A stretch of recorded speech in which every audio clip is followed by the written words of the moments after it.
खुदावंद यीशु मसीह में आप सभी मेरे मसीह भाई बहनों को जय मसीह की सलाम। एक बार फिर से स्वागत है आप सबका एक और नए वीडियो के साथ।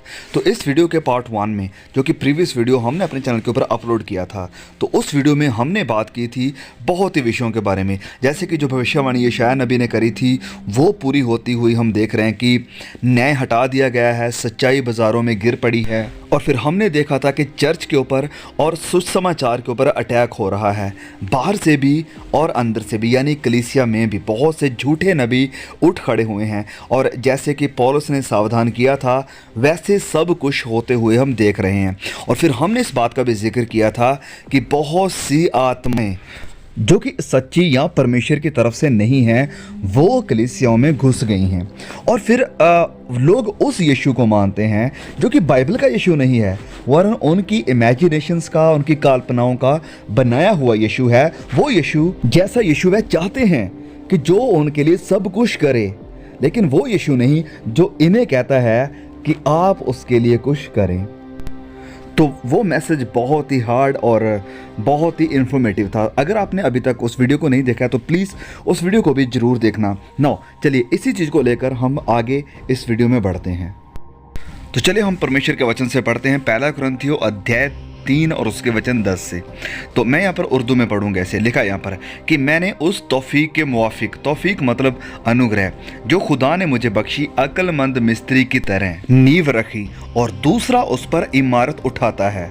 बस हर एक खबरदार रहे कि वो कैसी इमारत उठाता है, क्योंकि सिवा उस नींव के जो पड़ी हुई है और वो यीशु मसीह है, कोई शख्स दूसरी नींव नहीं रख सकता। और अगर कोई उस नींव पर सोना या चांदी या बेशकीमती पत्थरों या लकड़ी या घास या भूसे का रद्दा रखे तो उसका काम जाहिर हो जाएगा, क्योंकि जो दिन आग के साथ जाहिर होगा वो उस काम को बता देगा, और वो आग खुद हर एक का काम आजमा लेगी कि कैसा है। तो जैसे कि पिछले वीडियो में हमने बात करी थी कि कौन से यीशु के ऊपर आप विश्वास करते हैं, और जब ये ट्रायल्स आएंगे, जब आग आएगी, तो वो टेस्ट करेगी, परखेगी कि आपका यीशु कौन है। जब आंधी और तूफान आएंगे तब पता चलेगा कि आपका विश्वास चट्टान के ऊपर था या भालू यानी रेत के ऊपर था।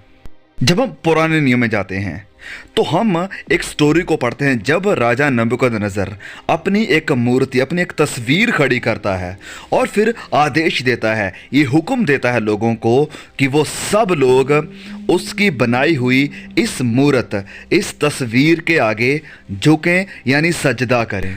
यह इतिहास में पहली बार नहीं था, पहले भी और इसके बाद भी ऐसा कई बार हुआ है कि हुकूमतों ने ऐसा किया है कि उन्होंने खुद सच्चाई को इस्टेब्लिश करने की कोशिश करी है और लोगों के लिए कोई फैसला लेने की ऑप्शन नहीं रही, वरन मजबूरन उन्हें उनकी सच्चाई के आगे झुकना पड़ा है।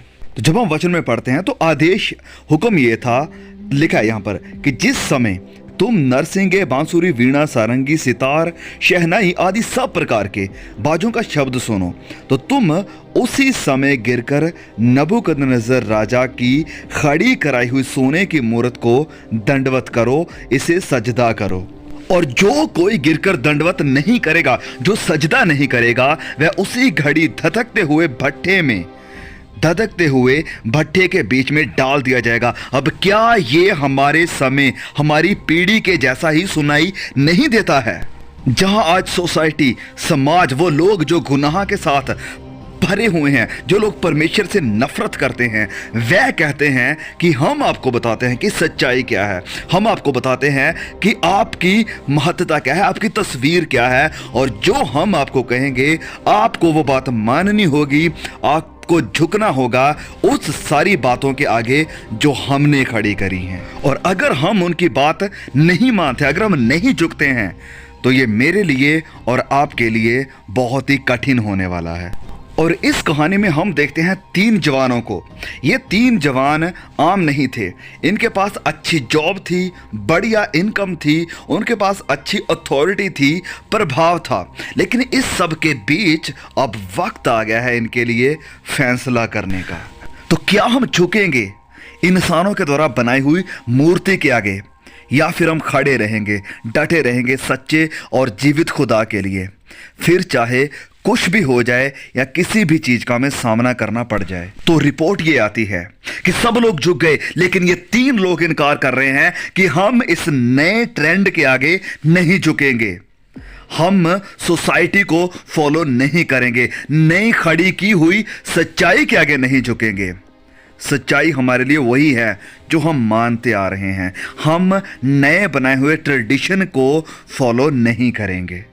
इस रिपोर्ट को सुनने के बाद राजा उन्हें बुलाता है और पूछता है कि हे शद्रक, मेशक और अबेदनगो, तुम लोग जो मेरे देवता की उपासना नहीं करते और मेरी खड़ी कराई हुई सोने की मूर्त को दंडवत नहीं करते, सो क्या तुम जानबूझकर ऐसा करते हो? और जब हम वचन 15 में पढ़ते हैं तो राजा उन्हें आग की चेतावनी देता है, उन्हें डराने की कोशिश करता है और फिर उन्हें दूसरा मौका भी देता है। He gave them a second chance. लेकिन उनका रिस्पॉन्स क्या था, हम पढ़ते हैं वचन 17 में, हमारा परमेश्वर जिसकी हम उपासना करते हैं वह हमको उस धधकते हुए भट्ठे की आग से बचाने की शक्ति रखता है, वरन हे राजा वह हमें तेरे हाथ से भी छुड़ा सकता है। अब ये बात ध्यान से सुनना कि उन्होंने क्या कहा। वह कहते हैं कि परंतु यदि नहीं, बट इफ नॉट, कि अगर वह हमें नहीं भी बचाता है तो हे राजा तुझे मालूम हो कि हम लोग तेरे देवता की उपासना नहीं करेंगे और ना तेरी खड़ी की हुई मूर्ति के आगे झुकेंगे। तो ये सब सुनने के बाद राजा नबूकदनेस्सर ये कमांड देता है अपने गुस्से में कि इस आग की हीट को 7 गुना और बढ़ा दो। ये जानना सच में कितना अद्भुत है कि असल में कुछ भी बदलता नहीं है, वरन अपने आप को रिपीट करता है। क्या यही क्रोध, यही नफरत आज हमें परमेश्वर के लोगों के खिलाफ देखने को नहीं मिल रही है, जो प्रभु यीशु के लिए खड़े रहना चाहते हैं, जो किसी और के आगे झुकना या सजदा करना नहीं चाहते हैं? हम ऐसे वक्त में एंटर कर रहे हैं, प्रवेश कर रहे हैं या कर चुके हैं, जिसमें मसीहों को, प्रभु यीशु के पीछे चलने वालों को, सोसाइटी के प्रोग्रेस के और नए सेटअप, जिसे हम न्यू वर्ल्ड ऑर्डर कहते हैं, उसके विरोधी समझा जाएगा, उसके दुश्मन समझा जाएगा कि हम लोग प्रोग्रेस के खिलाफ हैं, हम नहीं चाहते हैं कि सोसाइटी आगे बढ़े, ऐसा समझा जाएगा। जिन रस्मों रिवाजों को, जिस आइडियोलॉजी को, जिस तरह की विचारधारा को समाज, ये दुनिया आज एक्सेप्ट कर रही है और इन्हें लागू कर रही है, ये पूरी तरह से परमेश्वर और उसकी मोरालिटी के विरोध में है, खिलाफ में है। तो फाइनली इन तीनों को, शद्रक, मेशक और अबेदनगो को, बांधकर आग के इस भट्टे में फेंक दिया जाता है। और इसकी आग इतनी तेज है कि जिन्होंने इन्हें आग के भट्टे में फेंका था, लिखा है कि वह भी जल गए थे। और इसके बाद जो होता है वो अद्भुत है, हैरान कर देने वाला है। वचन में लिखा है कि तब नबूकदनेस्सर राजा अचंभित हुआ और घबरा कर उठ खड़ा हुआ और उसने अपने मंत्रियों से पूछा कि क्या हमने उस आग के बीच 3 ही पुरुष बंधे हुए नहीं डलवाए थे? तो उन्होंने राजा को उत्तर दिया, हाँ राजा, सच बात तो है। तो फिर राजा उनसे क्या कहता है कि फिर उसने कहा, अब मैं देखता हूं कि 4 पुरुष आग के बीच खुले हुए टहल रहे हैं और उनको कुछ भी हानि नहीं पहुंची, और चौथे पुरुष का स्वरूप परमेश्वर के पुत्र के जैसा है।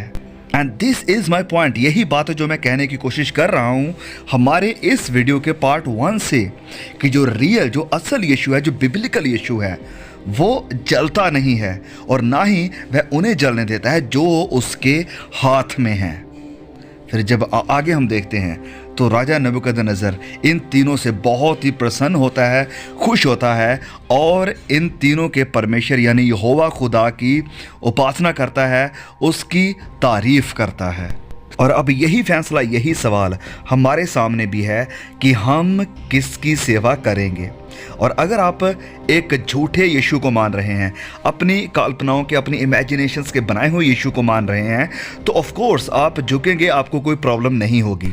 क्योंकि अगर आप उस यीशु को मान रहे हैं जो बाइबल का यीशु नहीं है, आपकी इमेजिनेशंस का यीशु है, तो वो आपको सब कुछ करने देगा। आपका जो दिल चाहेगा करने के लिए आप करेंगे, आपका जो दिल चाहेगा देखने के लिए आप देखेंगे। और ये यीशु कहेगा कि इट इज़ ओके, ये सही है, कोई बात नहीं। तो ये आवाज़ परमेश्वर के बेटे खुदावंद यीशु मसीह की नहीं है, ये आपकी अपनी आवाज़ है, ये झूठ की आवाज़ है। इन तीनों की कमिटमेंट, वफादारी और विश्वास की वजह से वहाँ पर उस देश का जो कानून था, जो लॉ था, वो भी बदल गया। और यहाँ पर सिर्फ ये तीनों ही नहीं थे, और भी बहुत से लोग थे, हज़ारों लोग, लाखों लोग। लेकिन हम उन लोगों में से किसी एक का भी नाम नहीं जानते हैं। हम इन लोगों में से एक का भी नाम नहीं जानते हैं, लेकिन हम जानते हैं इन तीनों को, शद्रक, मिशक और अबदनगो को, क्योंकि इन्होंने झुकने से इनकार कर दिया था। इन्होंने अपने आप को झुकाने से इनकार कर दिया था कि नहीं, हम इस मूर्ति को सजदा नहीं करेंगे सिवाय हमारे जीवित जिंदा खुदा के। आइए आज हम प्रार्थना करें और कहें हमारे खुदावंद यीशु मसीह से कि प्लीज़ प्रभु, हमें सामर्थ दो, हमें अपना अनुग्रह दो कि हम आपके साथ रिलेशन में और ज़्यादा स्ट्रॉन्ग हो सकें और आपके वचन की सच्चाई को, भले ही वो हमें पसंद आए या ना आए, भले ही हमारे लिए वो कठिन मुश्किल लगे, लेकिन हमें सामर्थ्य दो, हमें अनुग्रह दो कि हम इसका सामना कर सकें, हम इन्हें अपनी ज़िंदगी में रिसीव कर सकें और इन अंतिम और बुरे और मुश्किल समयों में हम शद्रक, मिशक, अबदनगो और दानियेल की तरह खड़े रह सकें। और फिर चाहे हमें मौत का भी, आग का भी सामना क्यों ना करना पड़ जाए, हम खड़े रह सकें और आपका इनकार ना करें और इन तीनों की तरह कह सकें कि भले ही हमारा परमेश्वर हमें बचाए या ना बचाए, लेकिन हम उसका इनकार नहीं करेंगे, हम झुकेंगे नहीं। क्या आज मैं, क्या आप, क्या हम शद्रक, मिशक, अबदनगो की तरह इस बात को कह सकते हैं कि भले ही हमारा परमेश्वर हमें ना बचाए, लेकिन हम किसी और को सजदा नहीं करेंगे, हम अपने परमेश्वर को छोड़ किसी और के आगे नहीं झुकेंगे, समझौता हम कभी नहीं करेंगे। फिर चाहे हमें आग का, तलवार का या किसी भी तरह की मुश्किल का सामना क्यों ना करना पड़े। ऐसी बात, ऐसी कमिटमेंट या ऐसा दावा सिर्फ वही कर सकते हैं जो आज सच्चे यीशु मसीह को मानते हैं, जो आज सच्चे यीशु मसीह की आज्ञाओं को मानते हैं, जिन्होंने आज अपने विश्वास को चट्टान के ऊपर खड़ा किया हुआ है। वही परमेश्वर की सामर्थ में चलेंगे, उन्हीं के ऊपर परमेश्वर का अनुग्रह बरसेगा, उन्हीं के ऊपर परमेश्वर की सामर्थ आएगी जो हमें इनेबल करेगी, जो हमें ताकत देगी कि हम ऐसी परिस्थितियों का सामना बिना डरे, बिना घबराए और बिना निराश हुए कर सकें। आग की हीट को वचन में लिखा है कि 7 गुना और बढ़ा दिया गया, लेकिन ये हीट इतनी ताकतवर नहीं थी कि इन तीनों के विश्वास को हिला सकती। क्या आज हमारे अंदर वो कमिटमेंट है कि भले ही चारों तरफ से हमें हीट पड़ रही हो, कितनी भी हीट हमारी ज़िंदगी में, हमारी लाइफ में, हमारे परिवार में बढ़ जाए, लेकिन हम विश्वास से हिलेंगे नहीं, हम अपने विश्वास में कभी भी डगमगाएंगे नहीं। लेकिन ये सब तभी मुमकिन है, तभी हो पाएगा अगर हम सबसे पहले कि अभी से तैयारी कर रहे हैं। दूसरी बात, अगर हम परमेश्वर के अनुग्रह से भरे हुए हैं, क्योंकि उसके अनुग्रह के बिना हम सामना नहीं कर पाएंगे। और तीसरी बात, अगर हमने रियल बाइबल के सच्चे यीशु को अपनी ज़िंदगी में कबूल किया हुआ है, क्योंकि सच्चा रियल यीशु हमसे आराम भरी, ऐश भरी ज़िंदगी का वायदा नहीं करता है, वरन रियल यीशु क्या कहता है कि संसार में तुम्हें कलेश होता है, संसार में तुम्हें दुख होता है, और सच्चा यीशु ये भी कहता है कि धीरज धरो, धीरज धरो, मैंने संसार को जीत लिया है। हम मसीहों को जो यीशु के ऊपर विश्वास करते हैं उस वक्त में से होकर गुजरना पड़ेगा जिसका सामना हम करना नहीं चाहते हैं, लेकिन प्रभु यीशु कहते हैं कि धीरज धरो। और फिर प्रभु यीशु कहते हैं कि मेरे नाम के कारण लोग तुम्हें सताएंगे, तुम्हारी निंदा करेंगे, लेकिन अपने आप को धन्य समझो, मुबारक समझो। वरन प्रभु यीशु कहते हैं कि तुम लोग आनंद करो। क्यों? क्योंकि हमारे पास एक उम्मीद है, हमारे पास एक बहुत बड़ी आशा है, हमारे पास अनंत जिंदगी का वायदा है। आज अब भी इसी वक्त मेरे साथ ये प्रार्थना कीजिए कि ऐ खुदा, मैं कमज़ोर हूँ, मैं इतना ताकतवर नहीं हूँ कि उन समयों का, उन हालातों का सामना कर सकूँ जो आने वाले हैं, लेकिन मुझे अपनी ताकत दो, मुझे अपना पवित्र आत्मा दो, मुझे अपना अनुग्रह दो कि मैं खड़ा रह सकूं, खड़ी रह सकूं और सामना कर सकूं उन सारी परिस्थितियों का, उन सारे मुश्किल हालातों का जो मेरे सामने आ रहे हैं। खुदा, आज हमारी मदद करो। कहिए प्रभु से कि प्रभु, जैसे अपने वचनों में लिखा था कि कठिन समय आएंगे, हम उन्हीं कठिन समयों में हैं। खुदा, हमें आपके अनुग्रह की ज़रूरत है। हमें अपना अनुग्रह दो कि हम अपनी बाइबल को उठाएं और इनके ऊपर मेडिटेट करना, इनकी स्टडी करना सीख जाएं, कि हम प्रार्थना में आपके साथ वक्त बिताना शुरू कर दें। प्रार्थना कीजिए कि प्रभु, मेरे अंदर जो विश्वास की कमी है उसे दूर करो, उसे पूरा करो, और मैं इस विश्वास के साथ भर जाऊं कि आप मेरे लिए क्रूस के ऊपर गए, मारे गए, गाड़े गए और फिर मुर्दों में से तीसरे दिन जी उठे। और जिस आत्मा ने आपको जिलाया, वही आत्मा हमें भी मुर्दों में से जिलाएगा और अनंत जिंदगी के लिए हमें तैयार करेगा कि हम सदा आपके साथ रह सकें।